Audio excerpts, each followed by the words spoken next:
দিন কয় ঘন্টা ঘুমানো উচিত আমাদের মতো 16-17 বছরের ছেলেদের? দেখুন, আমরা এর আগেও বলেছি রাসূলুল্লাহ সাল্লাল্লাহু আলাইহি ওয়াসাল্লাম এর ইবাদতের অথবা তার যদি লাইফস্টাইল আমরা দেখি, তাহলে তিনি যে একেবারে 7-8 ঘন্টা ঘুমিয়েছেন এরকম রেকর্ড আমরা কমপক্ষে পাই না।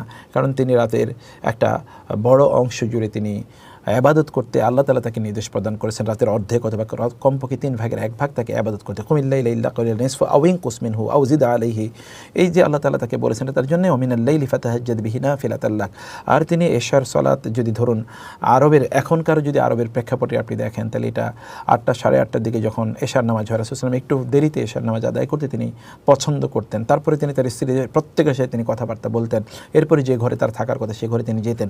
এখানে ধরুন হয়তো আধা ঘন্টা সময় বা 1 ঘন্টা সময়ের ব্যাপার।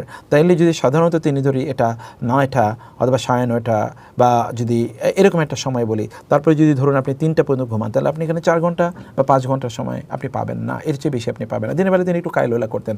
কাইলুলা ডাজন্ট মিন যেতে এখানে তিনি একটা লম্বা সময় তিনি ঘুমিয়েছেন।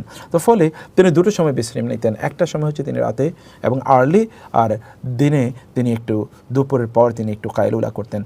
এই যে দুটো সময় আগে তিনি ঘুমিয়ে যাওয়া, এই সময় আপনার 1 ঘন্টা ঘুম, অন্য সময় 3 ঘন্টা ঘুমের সময়, আবার দিনের বেলা তিনি একটু ন্যাপিং নিতেন।